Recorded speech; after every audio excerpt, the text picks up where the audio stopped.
ಕರ್ತನಲ್ಲಿ ಪ್ರಿಯರಾದವರೇ, ದೇವರ ಜೀವವುಳ್ಳ ವಾಕ್ಯವನ್ನು ಧ್ಯಾನ ಮಾಡಲು ಯೇಸು ಕ್ರಿಸ್ತನ ಅತಿ ಮಧುರವಾದ ನಾಮದಲ್ಲಿ ನಿಮ್ಮೆಲ್ಲರನ್ನು ಪ್ರೀತಿಯಿಂದ ನಾವು ಸ್ವಾಗತಿಸುತ್ತೇವೆ. ಇಂದು ಧ್ಯಾನ ಮಾಡುವಂಥ ವಿಷಯ, ನೀವು ಯೇಸು ಸ್ವಾಮಿಗೆ ಬೇಕು. ನೀವು ಯಾರಿಗೂ ಬೇಡವಾದಂಥ ವ್ಯಕ್ತಿಯಾಗಿರಬಹುದು. ಎಲ್ಲರೂ ನಿಮ್ಮನ್ನು ಕೇವಲವಾಗಿ ನೋಡುತ್ತಿರಬಹುದು. ಆದರೆ ದೇವರು ಈ ವಾಕ್ಯದ ಮೂಲಕವಾಗಿ ನಿಮ್ಮೊಟ್ಟಿಗೆ ಮಾತನಾಡ್ತಿದ್ದಾರೆ. ನೀವು ಯೇಸು ಸ್ವಾಮಿಗೆ ಬೇಕು. ನೋಡ್ರಿ, ವಾಕ್ಯದಲ್ಲಿ ಏನು ಬರೆಯಲ್ಪಟ್ಟಿದೆ? ಲೂಕನು ಬರೆದ ಸುವಾರ್ತೆ 19ನೇ ಅಧ್ಯಾಯ 30ರಿಂದ 31 ವಚನದಲ್ಲಿ, ನಿಮ್ಮೆದುರಿಗಿರುವ ಹಳ್ಳಿಗೆ ಹೋಗಿರಿ, ಅದರೊಳಗೆ ಸೇರುತ್ತಿರುವಾಗಲೇ ಅಲ್ಲಿ ಕಟ್ಟಿರುವ ಒಂದು ಕತ್ತೆ ಮರಿಯನ್ನು ಕಾಣುವಿರಿ. ಇದುವರೆಗೂ ಅದರ ಮೇಲೆ ಯಾರು ಹತ್ತಿಲ್ಲ. ಅದನ್ನು ಬಿಚ್ಚಿ ಹಿಡಿಕೊಂಡು ಬನ್ನಿರಿ. ಯಾವನಾದರೂ ನಿಮ್ಮನ್ನು ಯಾಕೆ ಬಿಚ್ಚುತ್ತೀರಿ ಎಂದು ಕೇಳಿದರೆ, ಇದು ಸ್ವಾಮಿಯವರಿಗೆ ಬೇಕಾಗಿದೆ ಅನ್ನಿರಿ. ಇದು ಸ್ವಾಮಿಯವರಿಗೆ ಬೇಕಾಗಿದೆ.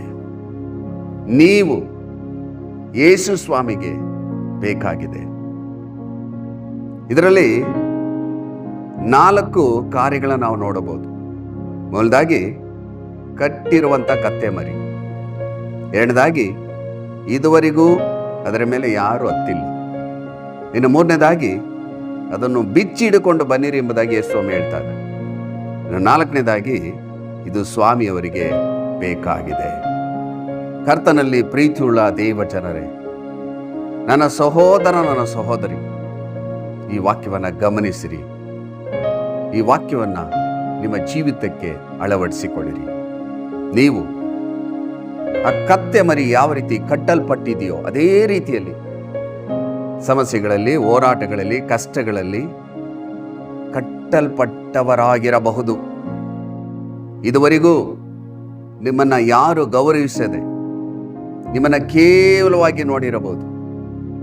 ಆದರೆ ದೇವರು ಕಟ್ಟಿನೊಳಗಿಂದ ಬಿಡುಗಡೆ ಕೊಟ್ಟು ನಿಮ್ಮನ್ನು ದೇವರು ಆಶೀರ್ವದಿಸುತ್ತಾರೆ.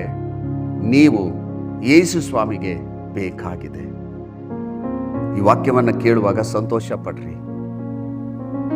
ನಿಮ್ಮನ್ನ ದೇವರು ಕಟ್ಟಿನೊಳಗಿಂದ ಬಿಡುಗಡೆ ಕೊಟ್ಟು ನೀವಿರುವಂಥ ಸ್ಥಳದಲ್ಲಿಯೇ ಅನೇಕ ಜನರು ನಿಮ್ಮನ್ನು ನೋಡಿ ಆಶ್ಚರ್ಯ ಪಡುವ ಹಾಗೆ, ಗೌರವಿಸುವ ಹಾಗೆ ದೇವರು ನಿಮ್ಮನ್ನ ಎಲ್ಲ ಸಮಸ್ಯೆಗಳಿಂದ ಬಿಡುಗಡೆ ಕೊಟ್ಟು ನಿಮ್ಮನ್ನು ಆಶೀರ್ವದಿಸುವ ದೇವರಾಗಿದ್ದಾರೆ.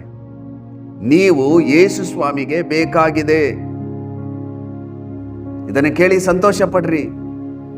ನಾನು ಯೇಸು ಸ್ವಾಮಿಗೆ ಬೇಕಾದಂಥ ವ್ಯಕ್ತಿ ಎಂಬುದಾಗಿ ಹೇಳ್ರಿ. ಯೇಸು ಸ್ವಾಮಿ ಈ ವಾಕ್ಯದ ಮೂಲಕವಾಗಿ ನಿಮ್ಮೊಟ್ಟಿಗೆ ಮಾತನಾಡ್ತಿದ್ದಾರೆ. ನೀವು ಕಷ್ಟದಲ್ಲಿ, ಕಣ್ಣೀರಲ್ಲಿ, ಬಾಧೆಯಲ್ಲಿ, ಬಡತನದಲ್ಲಿ, ಸಾಲದಲ್ಲಿ, ಹೋರಾಟದಲ್ಲಿ ಕಟ್ಟಲ್ಪಟ್ಟವರಾಗಿರಬಹುದು. ದೇವರು ಕಟ್ಟಿನೊಳಗಿಂದ ಬಿಡುಗಡೆ ಕೊಟ್ಟು, ನಿಮ್ಮ ಸಮಸ್ಯೆಗಳಿಂದ ಬಿಡುಗಡೆ ಕೊಟ್ಟು ನಿಮ್ಮನ್ನ ದೇವರು ಉಪಯೋಗಿಸಲು, ಆಶೀರ್ವದಿಸಲು ಈ ವಾಕ್ಯದ ಮೂಲಕವಾಗಿ ನಿಮ್ಮೊಟ್ಟಿಗೆ ಮಾತನಾಡ್ತಿದ್ದಾರೆ. ನೀವು ಈ ದೇವರ ವಾಕ್ಯಕ್ಕೆ ವಿಧೇಯರಾಗ್ರಿ. ಈ ವಾಕ್ಯ ನನಗಾಗಿ ಎಂಬುದಾಗಿ ನಂಬಿರಿ. ನೋಡ್ರಿ ಪ್ರಿಯರೇ, ಕೀರ್ತನೆಗಳ ಪುಸ್ತಕ 113ನೇ ಅಧ್ಯಾಯ 7ರಿಂದ 8 ವಚನದಲ್ಲಿ, ಆತನು ದೀನರನ್ನು ಧೂಳಿಯಿಂದ ಎಬ್ಬಿಸಿ ಬಡವರನ್ನು ತಿಪ್ಪೆಯಿಂದ ಎತ್ತುತ್ತಾನೆ. ಪ್ರಭುಗಳ ಜೊತೆಯಲ್ಲಿ, ಅಂದರೆ ಅವರ ಜನಾಧಿಪತಿಗಳೊಡನೆ ಅವರನ್ನು ಕುಳ್ಳಿರಿಸುತ್ತಾನೆಂಬುದಾಗಿ ವಾಕ್ಯದಲ್ಲಿ ಬಹಳ ಸ್ಪಷ್ಟವಾಗಿ ಬರೆಯಲ್ಪಟ್ಟಿದೆ. ನೀವು ದೀನರಾಗಿರಬಹುದು, ಸೋತು ಹೋಗಿರಬಹುದು, ಕುಗ್ಗಿ ಹೋಗಿರಬಹುದು, ಹೋರಾಟದಲ್ಲಿರಬಹುದು.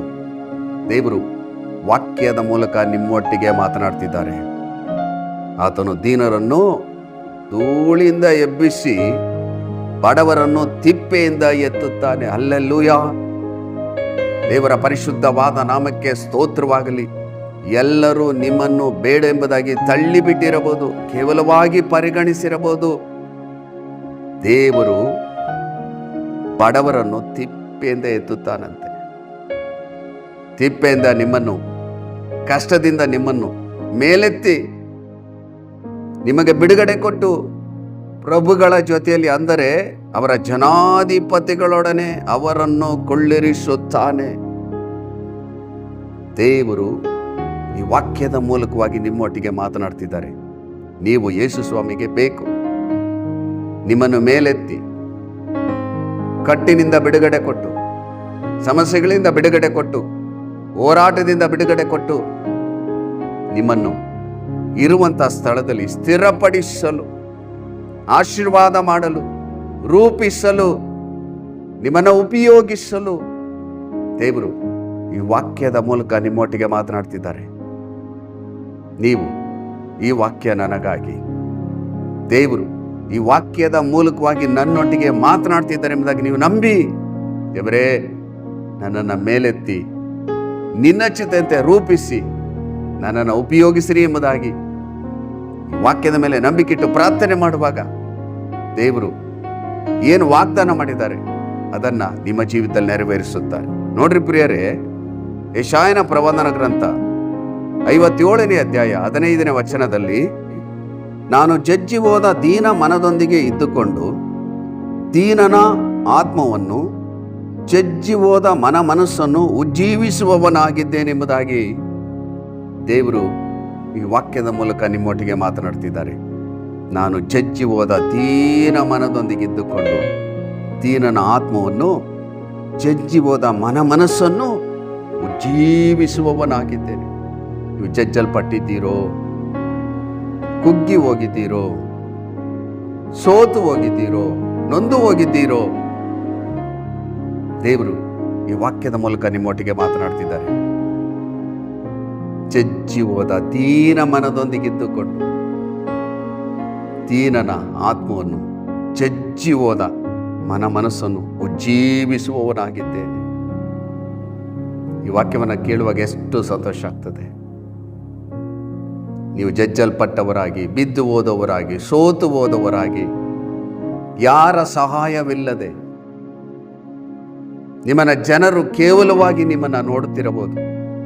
ದೇವರು ಈ ವಾಕ್ಯಗಳ ಮೂಲಕವಾಗಿ ನಿಮ್ಮೊಟ್ಟಿಗೆ ಮಾತನಾಡುವಾಗ ಈ 3 ವಾಕ್ಯಗಳನ್ನು ನೀವು ಧ್ಯಾನಿಸಿರಿ. ಈ ವಾಗ್ದಾನ ನನಗಾಗಿ, ದೇವರೇ ನಿನ್ನ ವಾಕ್ಯವನ್ನು ನಾನು ನಂಬುತ್ತೇನೆ. ನನ್ನ ಜೀವಿತದಲ್ಲಿ ನೀನು ವಾಗ್ದಾನ ಮಾಡಿದಂತೆ ಎಲ್ಲವನ್ನ ಮಾಡಲು ನೀನು ಶಕ್ತನು ಎಂಬುದಾಗಿ ನೀವು ನಂಬಬೇಕು.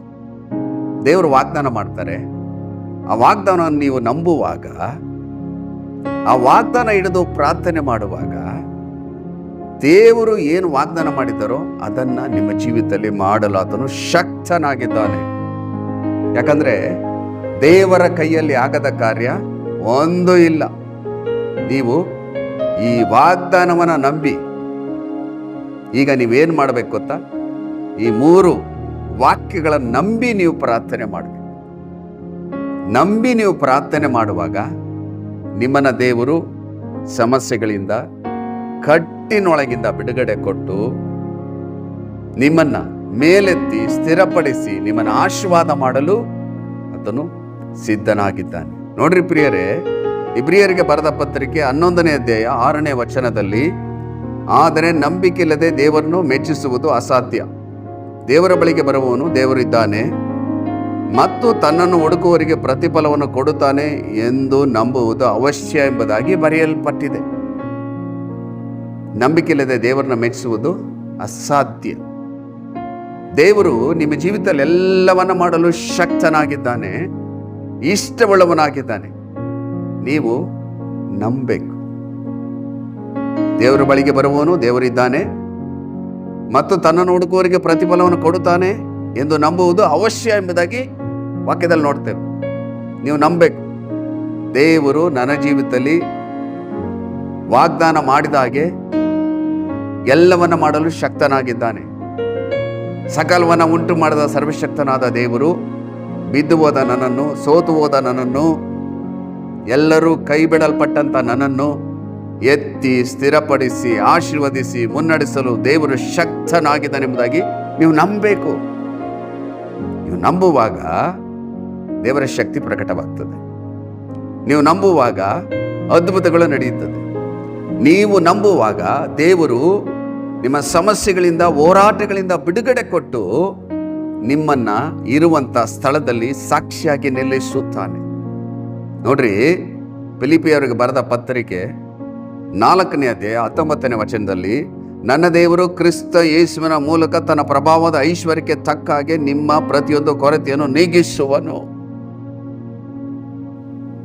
ನನ್ನ ದೇವರು ಕ್ರಿಸ್ತ ಯೇಸುವಿನ ಮೂಲಕ ತನ್ನ ಪ್ರಭಾವದ ಐಶ್ವರ್ಯಕ್ಕೆ ತಕ್ಕ ಹಾಗೆ ನಿಮ್ಮ ಪ್ರತಿಯೊಂದು ಕೊರತೆಯನ್ನು ನೀಗಿಸಲು ದೇವರು ಶಕ್ತನಾಗಿದ್ದಾನೆ. ಈ ಶಕ್ತಿಯುಳ್ಳ ದೇವರನ್ನು, ಬಲವುಳ್ಳ ದೇವರನ್ನು, ಅದ್ಭುತ ಸ್ವರೂಪನಾದ ದೇವರನ್ನು, ಆಲೋಚನಾಕರ್ತನು, ಪರಾಕ್ರಮಿಯಾದ ದೇವರು, ನಿತ್ಯನಾದ ತಂದೆಯಾದ ದೇವರನ್ನು ನೀವು ನಂಬಬೇಕು. ಈ ವಾಗ್ದಾನ ನನಗಾಗಿ ನಾನು ನಂಬುತ್ತೇನೆ ಸ್ವಾಮಿ. ಎಲ್ಲ ಕಟ್ಟಿನಿಂದ ಬಿಡುಗಡೆ ಕೊಟ್ಟು, ಹೋರಾಟದಿಂದ ಬಿಡುಗಡೆ ಕೊಟ್ಟು, ಜಜ್ಜಿ ಹೋದ ನನ್ನನ್ನು, ಸೋತು ಹೋದ ನನ್ನನ್ನು ಆಶೀರ್ವದಿಸಿ ಸ್ಥಿರಪಡಿಸಿ ಸಾಕ್ಷಿಯಾಗಿ ನಿಲ್ಲಿಸಲು ನೀನು ಶಕ್ತನಾಗಿದ್ದಿ ಎಂಬುದಾಗಿ ನೀವು ನಂಬಬೇಕು. ಸಕಲವನ್ನ ಉಂಟು ಮಾಡಿದ ಸರ್ವಶಕ್ತನಾದ ದೇವರಿಗೆ ನಿಮ್ಮ ಸಮಸ್ಯೆ ದೊಡ್ಡದಲ್ಲ. ಆದರೆ ದೇವರು ಈ ವಾಕ್ಯದ ಮೂಲಕ ನಿಮ್ಮೊಟ್ಟಿಗೆ ಮಾತನಾಡ್ತಿದ್ದಾರೆ. ಮಗನೇ, ಮಗಳೇ, ನೀನು ನಂಬು. ನಾನು ವಾಗ್ದಾನ ಮಾಡಿದಂತೆ ನಿನ್ನ ಜೀವಿತದಲ್ಲಿ ಆಶೀರ್ವಾದಗಳನ್ನು ಅನುಗ್ರಹಿಸಿಕೊಡುತ್ತೇನೆ ಎಂಬುದಾಗಿ ಹೇಳುವಾಗ ನೀವು ನಂಬಿರಿ. ನೀವು ನಂಬಿ ಪ್ರಾರ್ಥನೆ ಮಾಡಬೇಕು. ಈ ವಾಗ್ದಾನಗಳನ್ನು ಹಿಡಿದು ಪ್ರಾರ್ಥನೆ ಮಾಡಬೇಕು. ಈ ವಾಗ್ದಾನಗಳನ್ನು ಬಿಡದೆ ಹಿಡಿದು ನೀವು ಪ್ರಾರ್ಥಿಸಬೇಕು. ನೀವು ಪ್ರಾರ್ಥನೆ ಮಾಡುವಾಗ ನಿಮ್ಮ ಪ್ರಾರ್ಥನೆಯನ್ನು ದೇವರು ಘನಪಡಿಸುತ್ತಾರೆ. ನಿಮ್ಮ ಜೀವಿತದಲ್ಲಿ ಅದ್ಭುತಗಳನ್ನು ಮಾಡುತ್ತಾರೆ. ಬನ್ನಿ ಪ್ರಿಯರೇ, ಯೇಸಪ್ಪ, ನಾನು ನಂಬುತ್ತೇನೆ. ಈ ವಾಗ್ದಾನ ನನಗಾಗಿ. ದೀನರಾದ ನಮ್ಮನ್ನು ಧೂಳಿನಿಂದ ಎಬ್ಬಿಸಿ ಸ್ಥಿರಪಡಿಸುವ ದೇವರು ನೀನು. ಜಜ್ಜಿ ಹೋದ ನನ್ನನ್ನು, ಸೋತು ಹೋದ ನನ್ನನ್ನು ಬಲಪಡಿಸಿ ಆಶೀರ್ವಾದ ಮಾಡುವ ದೇವರು ನೀನು. ಎಲ್ಲ ಸಮಸ್ಯೆಗಳಿಂದ ಬಿಡುಗಡೆ ಕೊಡಲು ಶಕ್ತನಾದ ದೇವರು ನೀನಪ್ಪ. ನಾನು ನಂಬುತ್ತೇನೆ. ನನ್ನ ಆಶೀರ್ವಾದ ಮಾಡ್ರಿ. ನನ್ನಲ್ಲಿ ನಂಬಿಕೆಯನ್ನು ಹುಟ್ಟಿಸಿ ಪೂರೈಸಿರಿ. ಪ್ರಾರ್ಥನಾತ್ಮನಿಂದ ನನ್ನನ್ನು ತುಂಬಿಸಿರಿ. ನಿನ್ನಲ್ಲಿ ಸ್ಥಿರವಾಗಿ ಜೀವಿಸಲು ನನ್ನನ್ನು ಬಲಪಡಿಸಿರಿ. ನಿನ್ನ ಆತ್ಮನಿಂದ ನನ್ನ ತುಂಬಿಸಿರಿ ಎಂಬುದಾಗಿ ನೀವು ಕೇಳಬೇಕು. ವಾಕ್ಯದಲ್ಲಿ ಬರೆಯಲ್ಪಟ್ಟಿದೆ, ಬೇಡಿಕೊಳ್ಳೋ ಪ್ರತಿಯೊಬ್ಬನು ಹೊಂದುತ್ತಾನೆ. ನೀವು ಬೇಡುವಾಗ ನಿಮ್ಮನ್ನು ನೋಡುವ ದೇವರು, ತಿಳಿದಿರುವ ದೇವರು, ನಿಮ್ಮ ಅಗತ್ಯತೆಗಳನ್ನು ತಿಳಿದ ದೇವರು ನಿಮ್ಮ ಜೀವಿತದಲ್ಲಿ ಖಂಡಿತವಾಗಲೂ ಅದ್ಭುತಗಳನ್ನು ಮಾಡ್ತಾರೆ, ಸಾಕ್ಷಿಯಾಗಿ ನಿಲ್ಲಿಸ್ತಾರೆ. ಬನ್ನಿ ಪ್ರಿಯರೇ, ನೀವು ನಂಬಿಕೆಯಿಂದ ಪ್ರಾರ್ಥನೆ ಮಾಡುವಾಗ ದೇವರು ನಿಮ್ಮ ಜೀವಿತದಲ್ಲಿ ಎಲ್ಲವನ್ನ ಮಾಡಿ ನಿಮ್ಮನ್ನು ಸ್ಥಿರಪಡಿಸಿ ಆತನು ಮಹಿಮೆ ಹೊಂದುತ್ತಾನೆ. ನಾನು ನಿಮಗೋಸ್ಕರ ಪ್ರಾರ್ಥಿಸುತ್ತೇನೆ.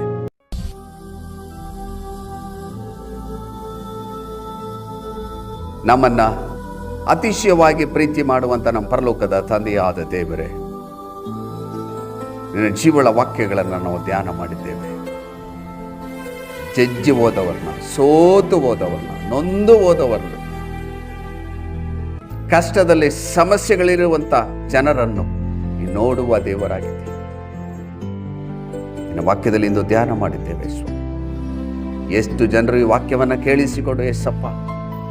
ಜಜ್ಜಿ ಹೋದ ನನ್ನನ್ನು, ಸೋತು ಹೋದ ನನ್ನನ್ನು ಬಲಪಡಿಸಿರಿ. ನಾನು ನಿನ್ನ ಬಳಿಗೆ ಬಂದಿದ್ದೇನೆ. ನಾನು ನಿನಗೆ ಬೇಕಾಗಿದೆ. ನನ್ನನ್ನು ಕೈ ಬಿಡದ ದೇವರು ನೀನು ಸ್ವಾಮಿ. ಜಜ್ಜಿ ಹೋದ ನನಗಾಗಿ ವಾಕ್ಯದ ಮೂಲಕ ಮಾತನಾಡಿದ್ದೇನೆ.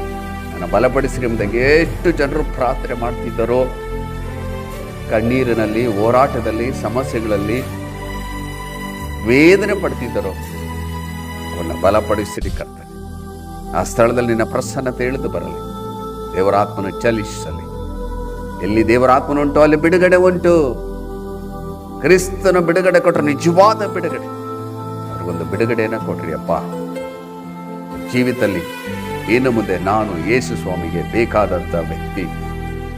ಯೇಸು ನನ್ನನ್ನು ಪ್ರೀತಿಸ್ತಾ ಇದ್ದಾನೆ. ಈ ವಾಕ್ಯದ ಮೂಲಕವಾಗಿ ನನ್ನೊಟ್ಟಿಗೆ ಮಾತನಾಡ್ತಿದ್ದಾನೆ ಎಂಬುದಾಗಿ ನಂಬಿ ನಿನಗಾಗಿ ಜೀವಿಸಲಿಕ್ಕಾಗುವಂತೆ ತಮ್ಮ ಜೀವಿತಗಳನ್ನು ನಿಮಗೆ ಸಮರ್ಪಣೆ ಮಾಡಲು ಅವರಿಗೆ ಸಹಾಯ ಮಾಡಿರಿ. ಈ ಜೀವಳ ವಾಕ್ಯ ಅವರ ಜೀವಿತ 100ರಷ್ಟು ಕಾರ್ಯ ಮಾಡಿ. ಈಗಲೇ ಮಾಡಿದ್ದಕ್ಕಾಗಿ ಸ್ತೋತ್ರ. ಯೇಸುವಿನ ಮೂಲಕ ದೀನತೆಯಿಂದಲೂ ತಾಳ್ಮೆಯಿಂದಲೂ ಬೇಡಿ ಹೊಂದಿಕೊಂಡಿದ್ದೇವೆ ನಮ್ಮ ಜೀವಳ್ಳ ತಂದೆಯೇ. ಆಮೇನ್, ಆಮೇನ್. ಕರ್ತನಲ್ಲಿ ಪ್ರಿಯರಾದವರೇ, ದೇವರ ಜೀವವುಳ್ಳ ವಾಕ್ಯವನ್ನು ಕೇಳಿಸಿಕೊಂಡಿದ್ದೀರಿ. ನೀವು ಯೇಸುಸ್ವಾಮಿಗೆ ಬೇಕು. ನಿಮ್ಮ ಜೀವಿತದಲ್ಲಿ ದೇವರ ಅದ್ಭುತಗಳನ್ನು ಮಾಡಲು, ಅತಿಶಯಗಳನ್ನು ಮಾಡಲು, ನಿಮ್ಮನ್ನು ಬಲಪಡಿಸಲು, ರೂಪಿಸಲು, ಮುನ್ನಡೆಸಲು ಈ ವಾಕ್ಯದ ಮೂಲಕವಾಗಿ ಮಾತನಾಡಿರುವಾಗ ಈ ವಾಗ್ದಾನಗಳನ್ನು ನಂಬಿ ಪ್ರಾರ್ಥನೆ ಮಾಡಿರಿ. ದೇವರ ಆಶೀರ್ವಾದಗಳನ್ನು ಹೊಂದಿಕೊಳ್ಳ್ರಿ. ಇನ್ನೊಂದು ಅಮೂಲ್ಯವಾದ ವಾಕ್ಯದೊಟ್ಟಿಗೆ ನಿಮ್ಮನ್ನು ಸಂಧಿಸುವವರೆಗೂ ದೇವರ ಕೃಪೆ, ದೇವರ ಶಾಂತಿ, ದೇವರ ಸಮಾಧಾನ, ಪರಿಶುದ್ಧಾತ್ಮನ ಆಳ್ವಿಕೆ, ಪರಿಶುದ್ಧಾತ್ಮನ ಒಡೆತನ ನಿಮ್ಮೊಂದಿಗಿರಲಿ. ದೇವರು ತನ್ನ ಚಿತ್ತಂತೆ ನಿಮ್ಮನ್ನು ಹೇರಳವಾಗಿ ಆಶೀರ್ವದಿಸಲಿ. God bless you.